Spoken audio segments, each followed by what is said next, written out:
everybody. Happy Friday. So, we've got a lot to talk about today since we were completely focused on tech and AI stuff on Wednesday. So, I want to start with Trump announced the very first full and comprehensive major trade deal yesterday, and it's with the UK. And interestingly enough, this deal was finalized on the 80th anniversary of Victory Day in Europe.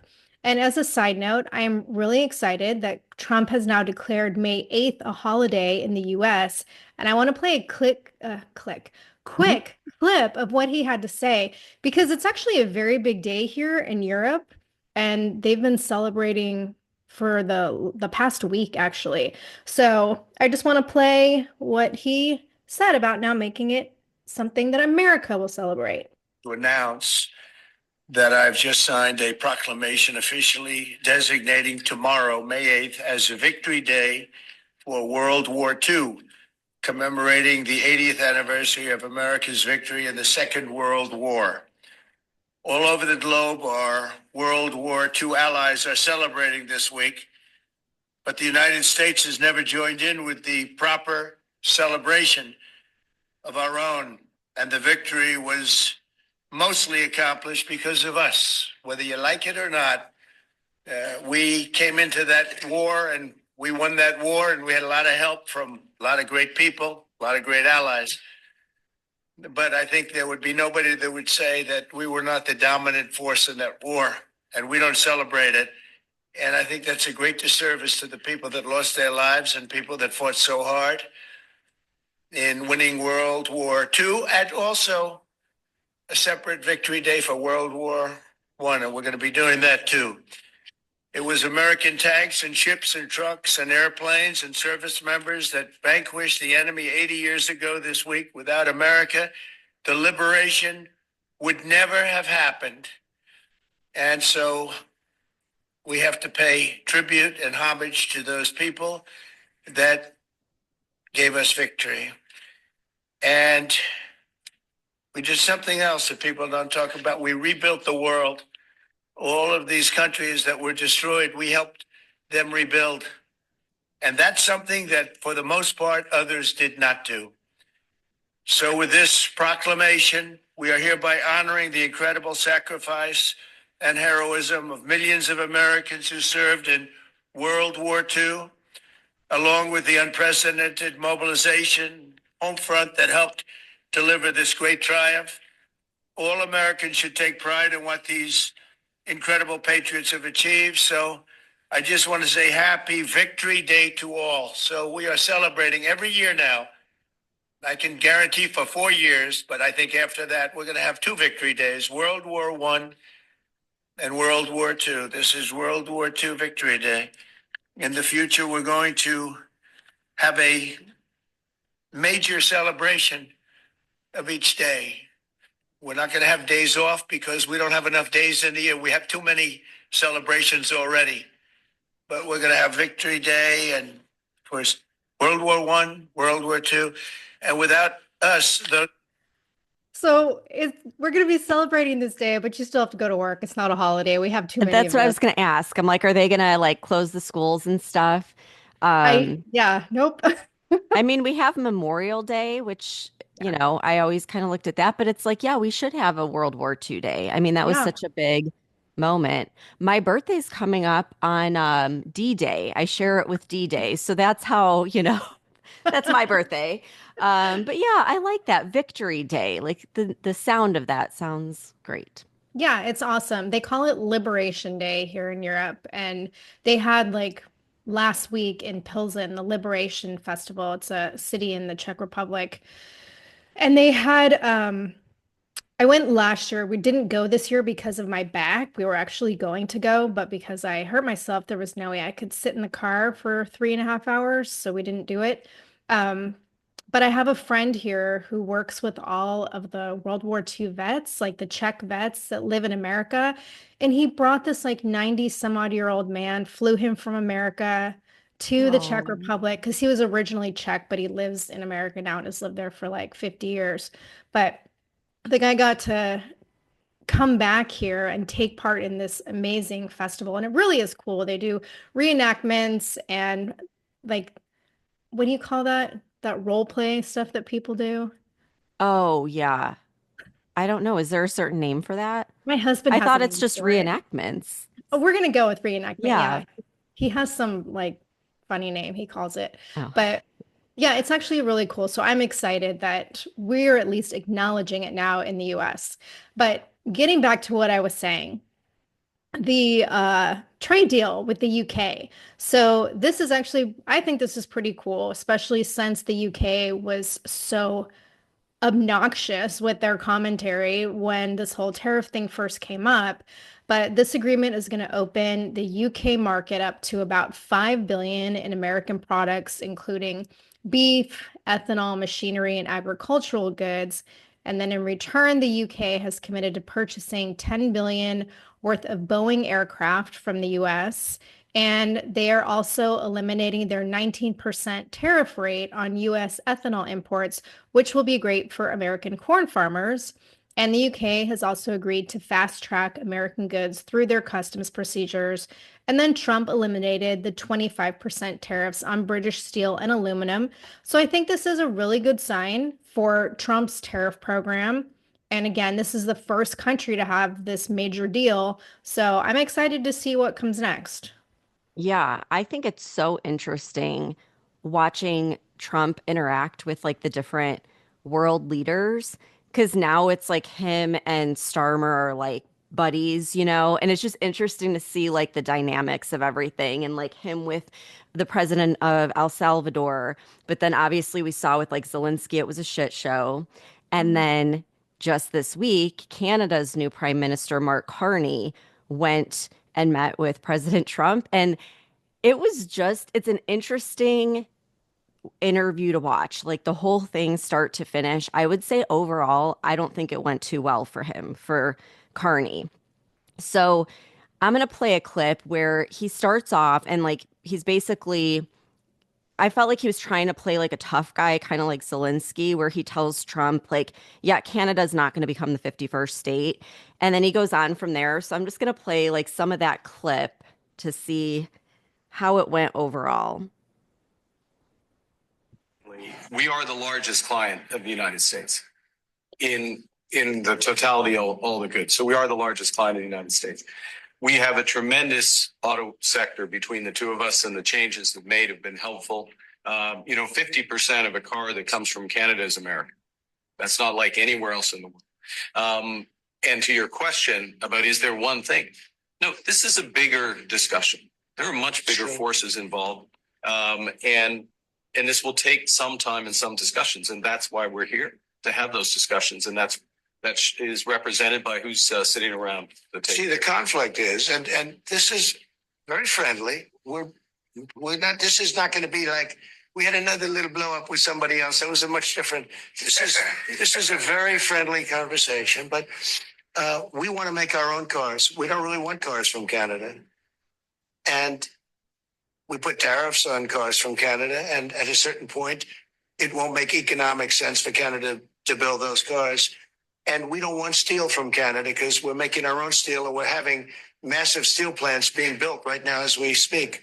We really don't want Canadian steel, and we don't want Canadian aluminum and various other things because we want to be able to do it ourselves. And because of, past thinking of people, we have a tremendous deficit with Canada. In other words, they have a surplus with us. And there's no reason for us to be subsidizing Canada. Canada's a place that will have to be able to take care of itself economically. I assume they can. I will tell you that Trudeau, when I spoke to him, I used to call him Governor Trudeau. I think that probably didn't help his election. But when I spoke to him, I said, so why are we taking your cars? Why are we taking we want to make them ourselves. I mean, I said, and if the price of your cars went up, or if we put a tariff on your cars of 25%, what would that mean to you? He said, that would mean the end of Canada. He actually said that to me. And I said, that's a strange answer, but I understand his answer. But no, I mean, it's hard to justify subsidizing Canada to the tune of maybe $200 billion a year. We protect Canada militarily, and we always will. We're not going to, that's not a money thing.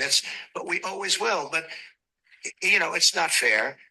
But why are we subsidizing Canada $200 billion a year or whatever the number might be? It's a very substantial number.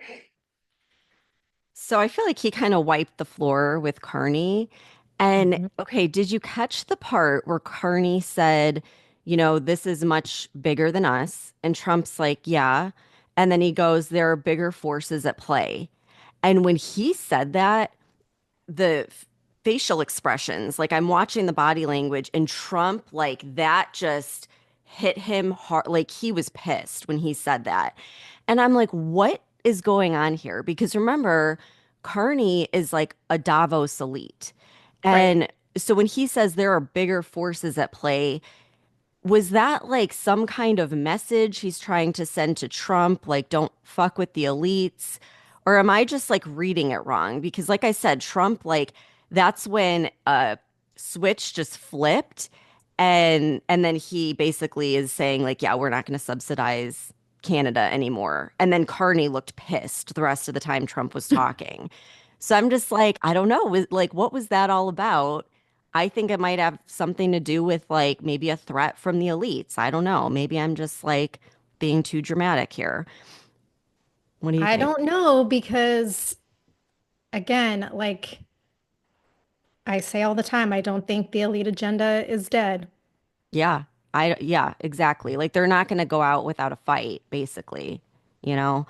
But then later on, he talked about this a couple of times, but he did talk about this with Carney sitting right next to him, where he tells reporters, Trump tells reporters that they have a very big announcement that they're going to make in the coming days, and it isn't about trade, but that it'll be a quote, truly earth-shattering and positive development for this country.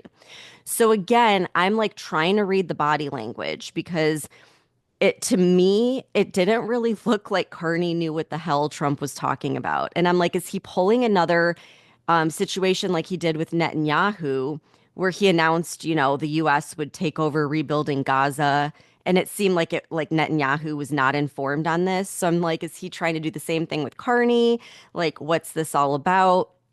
And so I don't know. Like, I guess we'll find out soon enough, whatever they have cooking. But then in a separate press conference in the Oval Office, Trump said now would be a good time to buy stocks. He said this country will be like a rocket ship going straight up. And the last time he said that, he was absolutely right. And everyone that didn't buy stock was like, shit, we should have bought stock. So I am listening to him from now on when he makes comments like that.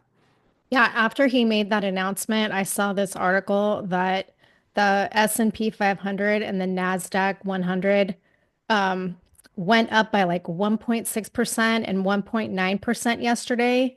So that's a good sign. And I'm going to follow your lead now that I actually have investments and do something good. So. Yeah.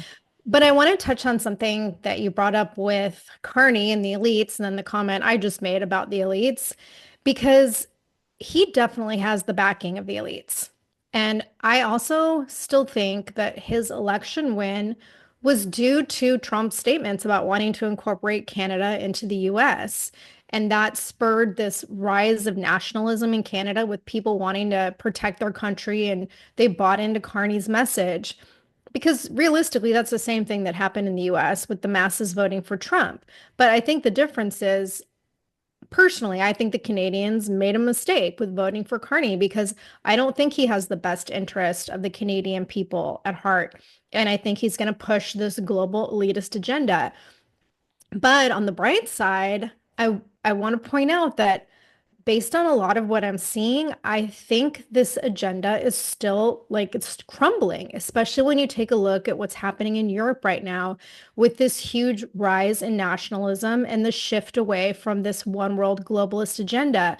And just looking at recent things that have been going on Tuesday, Friedrich Merz was just elected Chancellor of Germany. And he's from the center right party. And I think Trump is actually more in support of the far right AFD party. But Murr still shares a lot of Trump's views that are against the global agenda. And his stance is all about national security and border control and rejecting illegal migration and bolstering the country's economy. And yesterday it was reported that he's about to declare a national emergency on migration and try to suspend asylum regulations. And he's going to try to use an existing EU law that allows, like, I guess, asylum seekers pose a threat to internal security, you can deny them.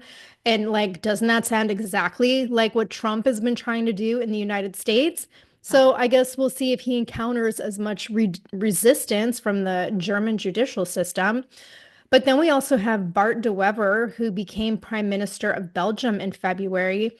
And he's the first Flemish nationalist to ever win an election. And he has the same agenda: tighter border controls, immigration policies. And like Trump, he's focused on renewed investment in nuclear energy and economic reform.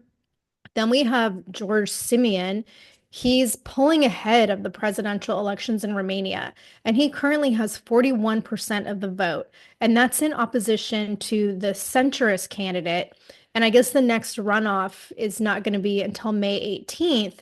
But Simeon is a strong nationalist. He's socially conservative. He's opposing the military aid to Ukraine. He's very critical of EU leadership, was very outspoken against the COVID lockdowns and the vaccine, and he's gaining huge support from the Romanian people. And so while most of Europe is unhappy with Trump and the tariffs, Simeon voices his support for Trump. He's kind of aligned with the MAGA agenda. So I think if he wins, this could be huge for Romania and international relations with the US. And then even in the UK, you've got the Reform Party that's making huge strides. And I'm not talking about in Britain, but in Scotland. And we've talked a little bit about Ireland and all the shit going on there. But in Scotland, there's polls right now indicating that the Scottish people want to make Reform UK the official opposition party. And there's an alliance movement in the EU Parliament that's called Patriots.eu. And they're like, this is an emerging group in Parliament that are trying to undercut the globalist agenda. And this is all happening right now. So we keep talking about the battle between good and evil and how it's just coming more and more to light, not just within the US and around the world. And I think we're seeing that play out right now. Yeah, it's definitely shifting more conservative. And we've talked about here in the US, like the younger generation is the most conservative that we've seen in decades. But it'll be interesting in Europe to see what happens because I just don't trust them. Like the shit that Macron tried to pull when, the conservatives were gaining momentum. So it'll be interesting to see how it all plays out. But speaking of good versus evil, there's like a new global battle taking place as if we don't have enough wars to worry about between Ukraine and Russia and Israel and the Middle East. Now there are two nuclear armed nations at war, India and Pakistan. I never saw this coming. I don't know about you, but I was like, what? Like India is at war? Like this I'd never expected. But I guess on April 22nd, there were terrorist attacks in Indian administered Kashmir, and it killed 26 civilians. So India blamed this Pakistan-based militant group. There were a couple of them, Lashkar-e-Taiba and Jaish-e-Mohammed. So anyhow, on May 7th, India retaliates and they do airstrikes in Pakistan, and they claimed it was directed like just at these terrorist camps in Pakistan. But Pakistan saying this is an act of war and it resulted in 31 deaths, including civilians and children. So in retaliation, Pakistan initiated cross-border shelling, and that led to civilian casualties on both sides.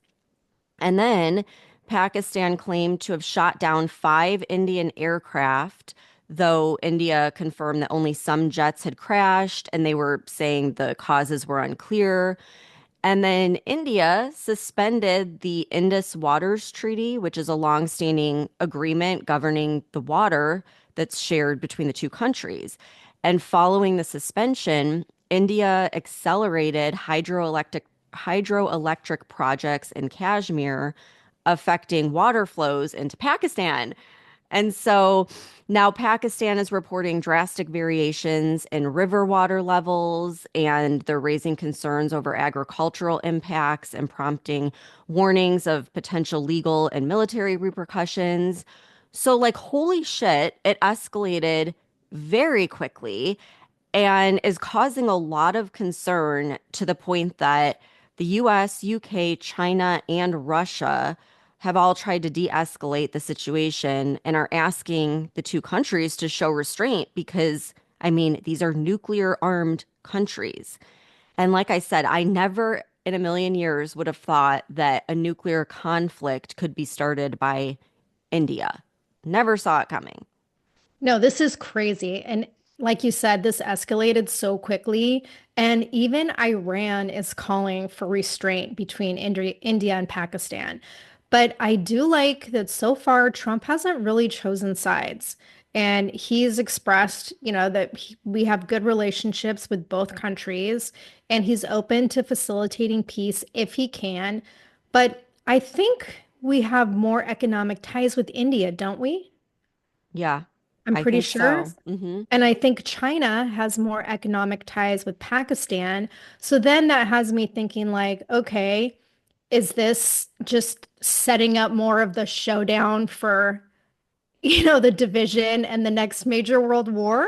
Well, India is also part of BRICS, unless they stepped away, because I know they did kind of take a step back and they said they were absolutely not going to de-dollar or whatever with international currency. So I don't know where they stand, and they have that BRICS summit coming up in the summer, I think. So I don't know if that would mean they would have support of the other BRICS nations or not, but this is like very concerning. I mean, this could very easily involve like a global world war type situation if it doesn't simmer down. Exactly. And then we still have no resolution with the Russia-Ukraine war, and it doesn't look like we're even close. Yeah. And I want to read this statement Trump put on Truth Social yesterday. And he said, talks with Russia-Ukraine continue. The U.S. calls for, ideally, a 30-day unconditional ceasefire. Hopefully, an acceptable ceasefire will be observed, and both countries will be held accountable for respecting the sanctity of these direct negotiations. If the ceasefire is not respected, the U.S. and its partners will impose further sanctions. Thousands of young soldiers are dying on a weekly basis, and everybody should want it to stop. I do, and the United States of America does also. As president, I will stay committed to securing peace between Russia and Ukraine, together with the Europeans, and a lasting peace it would be. This ceasefire must ultimately build towards a peace agreement. It can all be done very quickly, and I can be available on a moment's notice if my services are needed. And then his usual, thank you for your attention to this matter. But He's writing a memo to his staff. yeah, I know. But it seems like neither country is willing to budge on their hardline demands. And I think yesterday or the day before, JD Vance was criticizing Russia's demands and calling them excessive.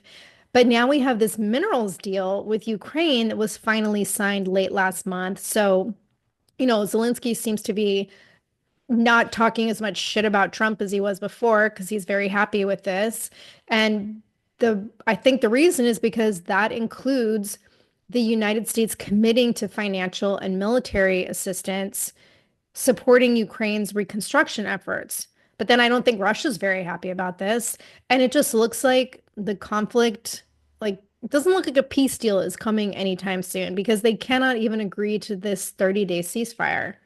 Yeah. And I don't know about you, but I feel like Trump is the only one that's consistently talking about the thousands of young people that Mhm. are dying every day. Like no other Yeah, leader ever brings that up as right. a point, you know? And so I just think it's showing his character a little bit as well, but yeah, I mean if neither of them are going to come to the negotiating table and be serious about it, at some point like the US has to just I guess, step back. But if we have that minerals deal in Ukraine, like we're going to have to protect that. We're going to have to protect Right. the resources. So, Yeah, what an ongoing shit show.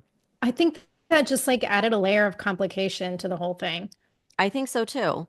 And I heard Trump was like really pushing the Greenland thing again. And I think because of that, because he knows like, okay, we're tied into this and we need, to have that secure. So yeah,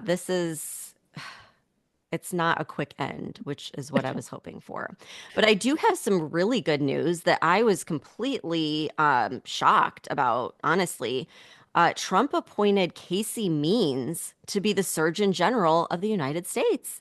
I didn't Yes. see that coming because initially he had nominated Dr. Jeanette Neshawat, who I guess was the sister-in-law of Mike Waltz. So it's kind of interesting because Mike Waltz moves to this other Oh. position and then she gets out of the running for Surgeon General. And she was supposed to have a Senate confirmation hearing, I think today. And so she was pulled like right before that. Now, she's not like completely kicked out of the administration or anything. She's still going to work at HHS with RFK. But I think this is huge because Casey Means, she is a holistic doctor. She was an ear, nose, and throat surgeon who is like the top of her class at Stanford Medical School that dropped out of her residency in the last year because she was just disgusted with the fact that they are covering up the symptoms but not getting to the causes. So she's very much against big food and big pharma and understands the importance of addressing these chronic metabolic diseases and like getting to the root causes. So I think we're going to see a lot of very productive things coming from her. I can't wait to see like what all she implements, but I think this is a great move for like the whole Maha movement. Yeah, absolutely. I was really excited when I saw this. And I know I mentioned this last year, but I read her book, Good Energy, that she co-wrote with her brother, Callie.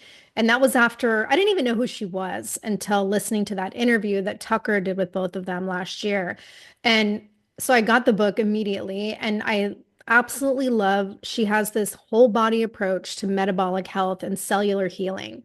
And she already has a great relationship with RFKJ. So I think they're going to be an incredible team. And I want to point out some other good news on the health front. The CEO of Tyson Foods announced yesterday that the company is going to be removing all of their petroleum-based synthetic dyes from their products by the end of the month.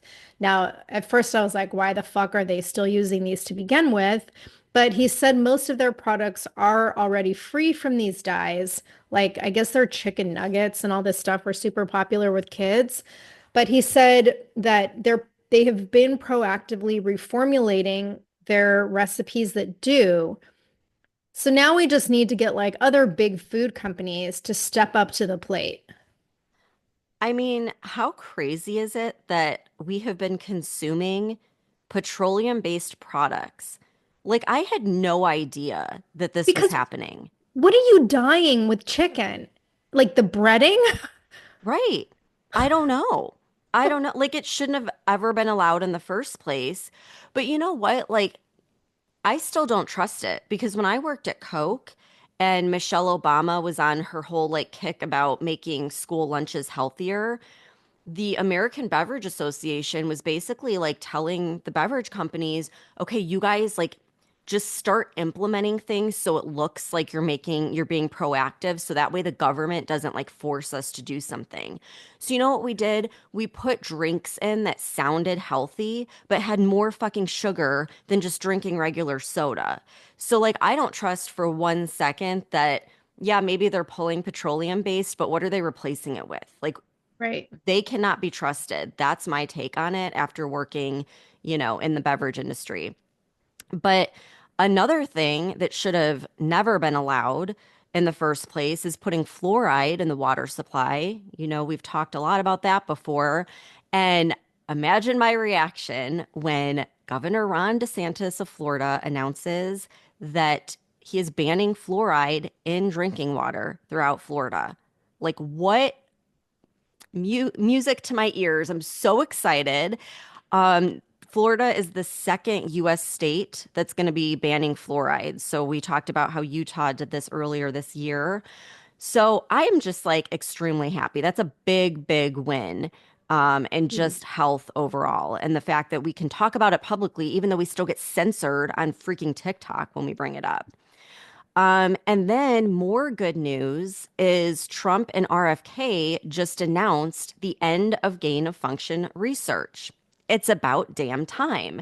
But I want to play the clip of what RFK says about it because it's very eye-opening. This is a historic day, the end of gain of function research funding by the federal government and also controls by private corporations on gain of function studies. This was the kind of study that was engaged in by the United States military and intelligence agencies beginning in 1947. By 1969, the CIA said that they had reached nuclear equivalency, that they could kill the entire US population for 29 cents a person. That year, President Nixon went to Fort Detrick and announced a unilateral end to this kind of research, what they call dual-use research, research that was for vaccination and also for military purposes. He then persuaded over 180 countries to sign the Bioweapons Charter in 1973.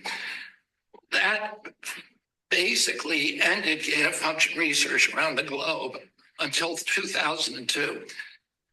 Or 2001, after the anthrax attacks, we passed the Patriot Act, and the Patriot Act had a provision, a little known provision in it, that said that although the Bioweapons Charter is still in effect, and the Geneva Convention is still in effect, U.S. federal officials who violate it cannot be prosecuted.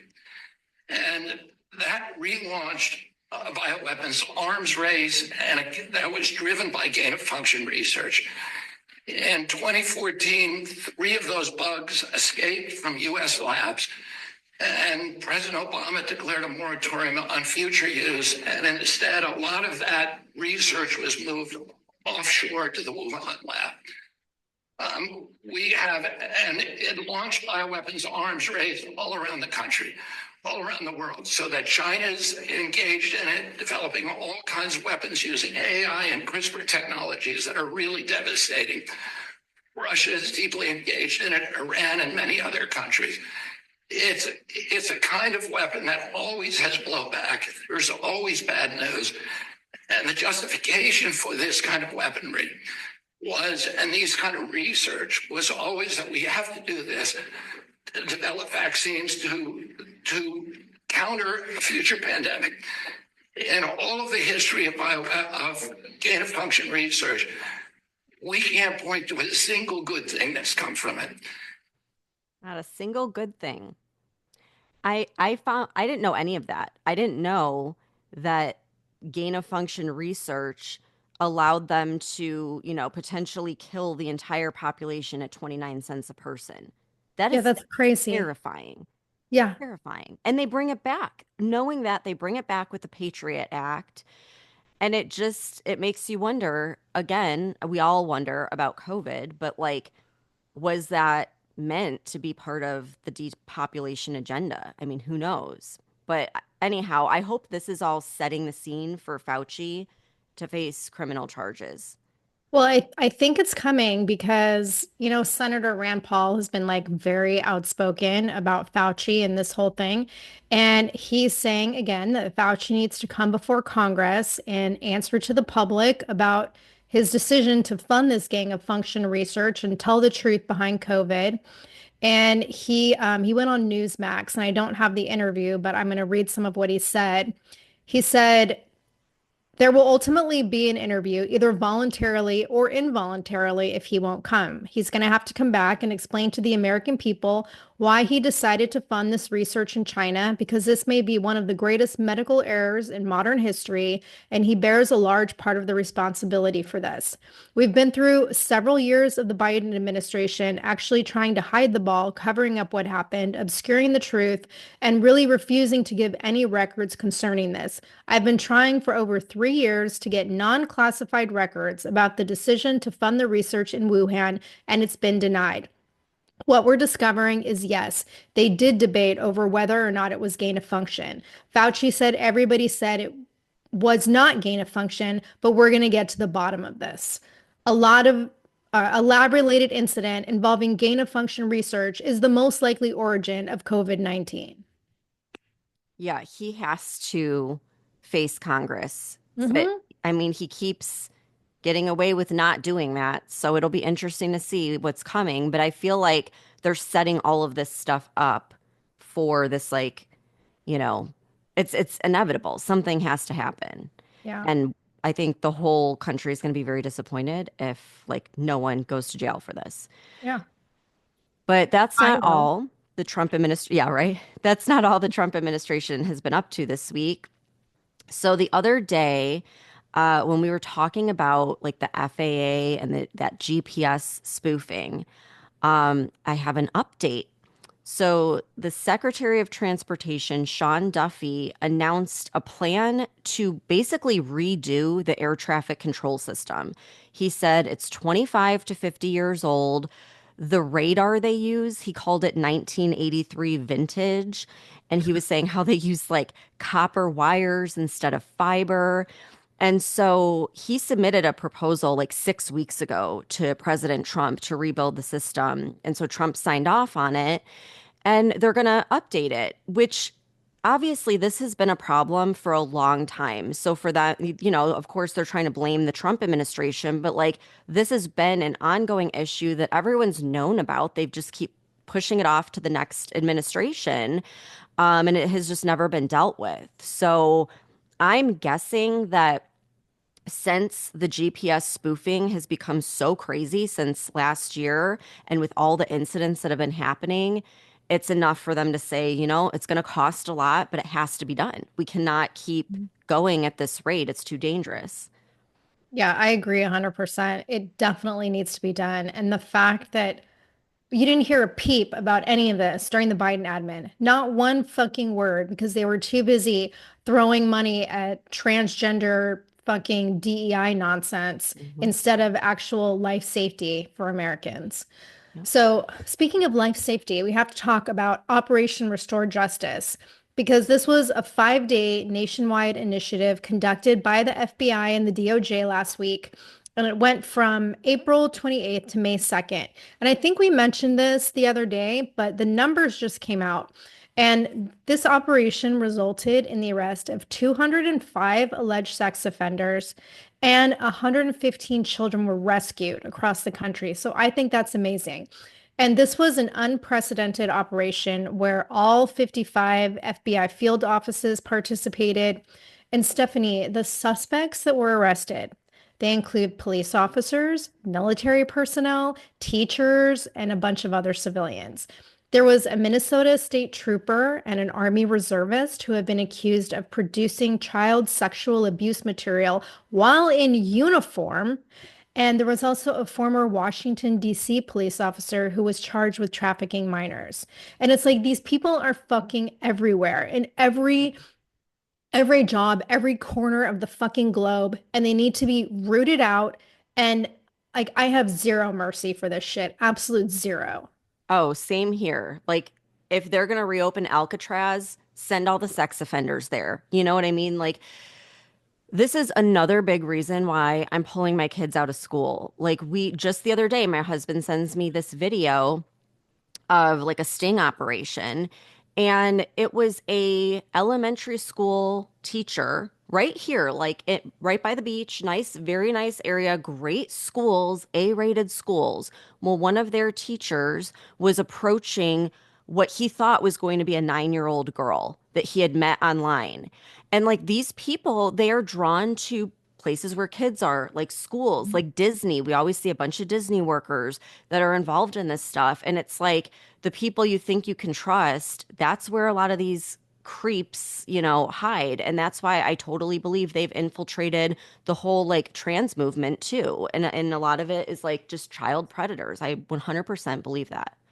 Okay, because you brought this up, I'm just so fucking floored with this, and I didn't make notes in it, but I'm pulling up the article right now because this just blew my mind.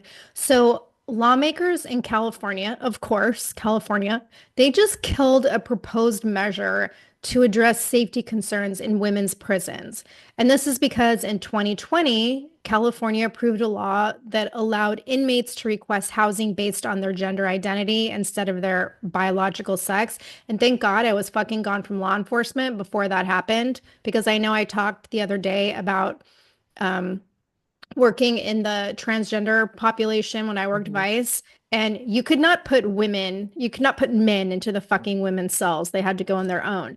But I guess this happened in 2020. So Republican State Senator Shannon Grove introduced Senate Bill 311, which was supposed to establish separate housing units for trans identified males within women's prisons and prohibit like convicted sex offenders from transferring to these facilities and basically prioritize safety. Well, they didn't pass it, right? So there was this whole hearing that went on where these women were testifying about the dangers of like how males basically exploit the idea of transgenderism so they can gain access to women's prisons. And this is causing like all kinds of abuse in the prison system. And there was a 2020 report with from the CDCR, which is like California, something having to do with corrections. And it indicated that more than 33% of male inmates requesting transfer under this, 2020 bill were registered sex offenders who had criminal histories of rape, incest, and child sexual abuse. And so one of the women testifying was saying, they basically use this, I identify as transgender like falsely so that they can go to the women's prisons where they have assaulted, threatened, and intimidated female prisoners, and how a lot of the female prisoners are survivors of severe sexual and physical abuse, and that like clearly housing violent predatory men with women is a public safety issue. But what was so shocking is like the the bill, I think there was only like one person that was in favor of this. And like most of the committee members like voted against it. And it's just so fucking insane to me that anybody is okay with this. Yeah, this is like a common sense issue. I think, this is probably one of those like 90-10 issues where the majority of people are like, what the hell? I mean, Mhm. literally, like sex offenders, people who have raped women, you're going to put them in sleeping quarters in the same showers as women. And of course, all the men in the men's prison are going to fake being trans so they can go into the women's. Like, duh, they're not actually trans. And that's the whole thing. It's like, um, Joe Rogan was trying to explain this the other day, where he was like, it's not that I'm against trans people, but he's like, as a guy, like, I've never had to think about someone coming in the bathroom and like assaulting me. Like, you just don't think about it as a man. And he's like, but imagine you have a daughter that's like 8 or 9 and you send her into the women's restroom because she's too old to go in the men's. And obviously, you can't go in the women's with her. And you send her in there, and then some big fucking guy goes in there because he's trans. You wouldn't feel comfortable with that. And it's the same thing with these prisons and with, girls' locker rooms and sports. It's not that like everyone hates trans people. It's that there's fucking perverts that are going to take advantage of this. Right. And it's just absolutely mind-blowing. But since we got on this topic, I have to play this clip because I came across it this morning. On Megyn Kelly, where I totally missed this hearing, but I guess there was a hearing with the guy who's like the head of US women's fencing, and that Brandon Gill, who's just like absolutely freaking amazing, totally annihilates this guy. And the stuff, I'm just gonna play it for you because it's like jaw dropping. So let me just hit play. SOT 5. You think that parents who don't want their daughters competing against men in women's sports are whiny? No, sir. You don't? Why did you write that on social media? I've got a picture here where you posted that. You were allegedly responding to a parent who didn't want their daughter being beaten up by men in sports competitions. You said, I'm not going to pull her from the sport and write a whiny email announcing my departure. Sir, Mr. Congressman Jack had asked me about that, and want to be crystal clear, that was an inappropriate message. Do you think that they're cowardly? Sir, no, I don't. I don't at all. And in fact, why did you write that on social media? I regret it, sir. I deleted it shortly after posting it. I certainly don't feel that way anymore. And given a lot of the messages that we receive, and even conversations that I've had, do you think that parents who don't want their daughters competing against men in sports should be compared to the Ku Klux Klan? No, absolutely not. And why did you do that in the message, sir? Why did you do that? That was inappropriate? Yes, sir. Yeah, you're right. That isn't inappropriate. I'd like to read what you wrote and what you posted on social media. Sure. Responding allegedly to a lady who had these concerns. The only wizard that's going to dig you out of the myopic hole you've put yourself and your family in is one of the, quote, grand wizard variety. Inappropriate, sir. And I acknowledge that I said it, and I will commit to never making a message like that again. That was in response to a parent, according to you on social media, who had a problem with this. Was this a real email that you were responding to? It was a real email, sir. I did not respond to it and hit. This was a real email. Did an actual parent write this, or did you write this email? It was written by an actual person claiming to be a parent. They were not a member of our. Were you that actual person? No, sir. You were not that actual person, but you staged this whole interaction. The response, sir, was not real, and I regret that. Okay. I mean, oh my God. Okay, because you brought that up, I was going to talk about this later, but I'm just going to talk about it now because that was part of this whole series of absolute shit show hearings taking place in Congress over the past few days. And there's literally like no active legislative discourse going on. It is all just complete dysfunction and theatrics and just chaos. It is the usual congressional clown show.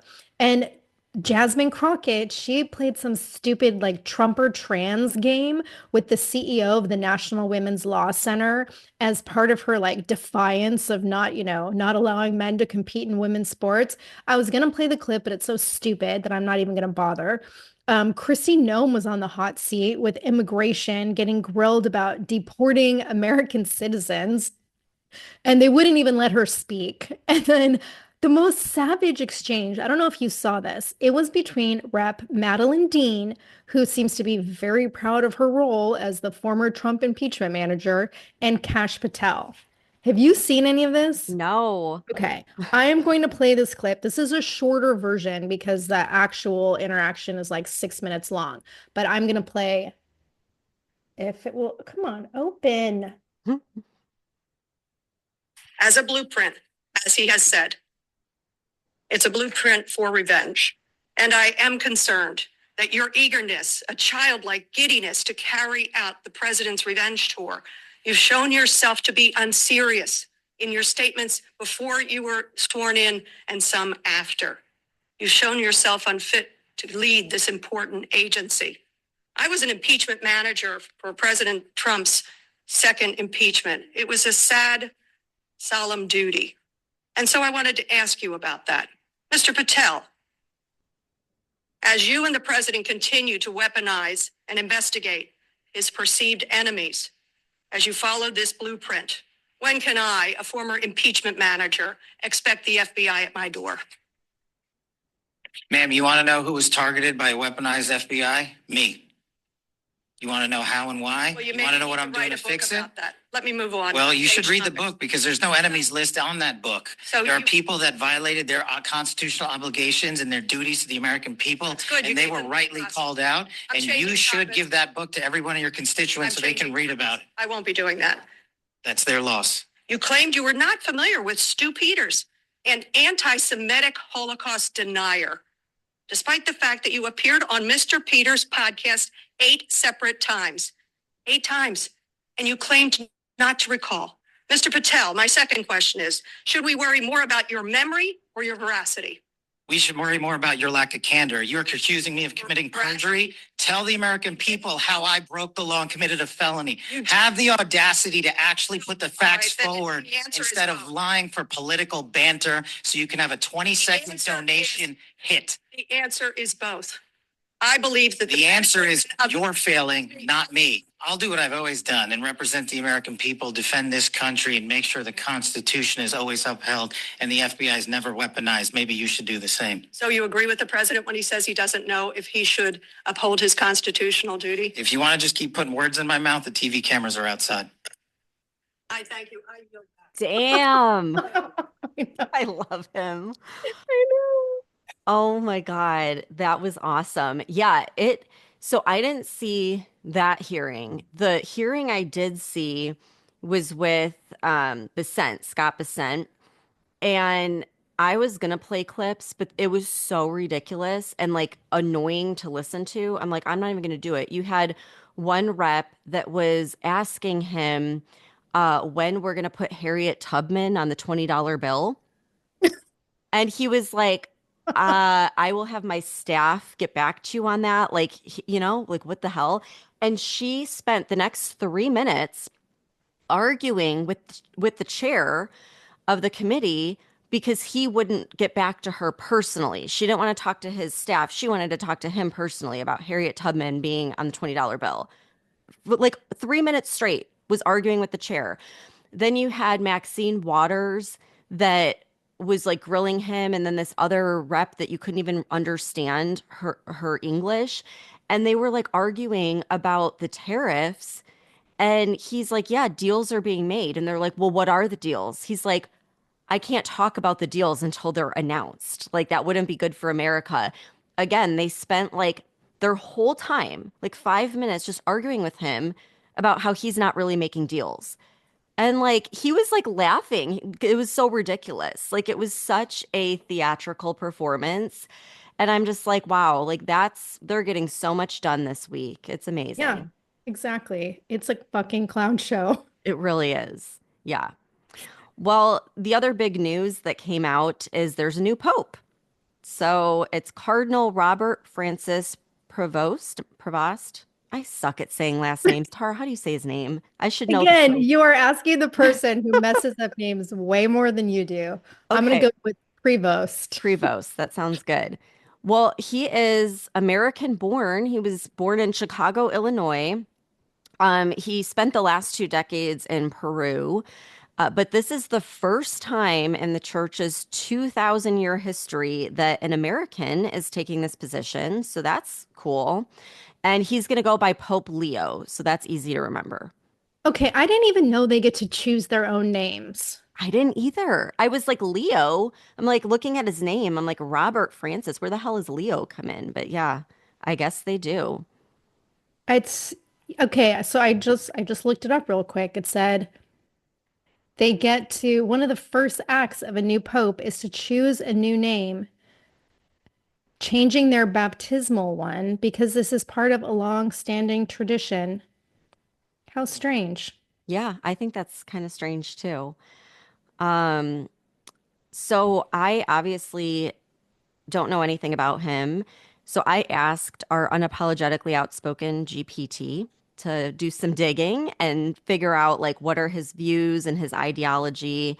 And it said, quote, he's not a firebrand conservative, but he isn't woke either. He seems to be a serious, practical leader who may try to steer the church back to mission and morality without getting lost in progressive virtue signaling or ideological warfare. So that's good. It sounds like that's very different from Pope Francis, who was very progressive and made a lot of like comments around politics and tried to kind of like push the UN on, what they should do and everything. So I think it sounds like he's more going to stay out of politics and maybe get the church back to like that orthodoxy. So I don't know. We'll see. That's what it should be. The church should not be involved in politics. I agree. Separation of church and state should apply to the whole fucking world. Hmm. Okay, so don't get me started on that. I have to talk about fucking Biden because Sleepy Joe has like reappeared from the depths of nap time, and he's been on the interview circuit with Dr. Jill. And he made a couple of recent appearances on The View and the BBC. And I just find this so troubling, Stephanie, because the man can barely put two sentences together. And it in the BBC interview, it looks like he was literally falling asleep. Like, this is elder abuse. He needs to stay at the beach, which is where he spent most of his presidency anyway. So it's not a far stretch. And in the interview with like the hags from The View, he denied his cognitive decline. But then Dr. Jill had to like step in and take over. And he did seem more cognizant there. So I'm guessing it was like a good Good dementia day. day. Yeah, a good dementia day, or maybe he had some adrenaline. But the BBC interview was just like difficult to watch. And I want to play this clip from The Sun because they just kind of did a compilation of the rambling nonsense and trailing off that he did in this BBC interview, and a lot of coughing. Being forgotten by the leadership a little bit. Excuse my cough. The fact is that You've talked about a great threat to democracy. Do you really believe that there is a greater threat now? do we think Putin would have stopped I don't understand. Modern day appeasement? It is modern day appeasement. We talk about now that, well, it's just the Gulf of America. Maybe we're going to have to take back Panama. Maybe we need to acquire Greenland. Maybe Canada should be. What the hell's going on here? I had become what we had set out to do. No one thought we could do, and become so successful in our agenda. It was hard to say, "No, I'm going to stop now." I meant what I said when I started. That I think I'm prepared to hand this to the next generation. It's a transition government, but things move so quickly that it made it difficult to walk away, change the modern history of the world if that occurs. Look, we are not the essential nation, but we're the only nation in a position to have the capacity to bring people together to lead the world. And otherwise, you're going to have China. I kind of started to doze off listening to that. Oh my God, just go back to the beach. I don't understand. Like, what's the point of doing that? It's almost like, are they trying to humiliate him or just That's get why, ratings? I that's why I mean, said it's elder abuse. it really Like, is.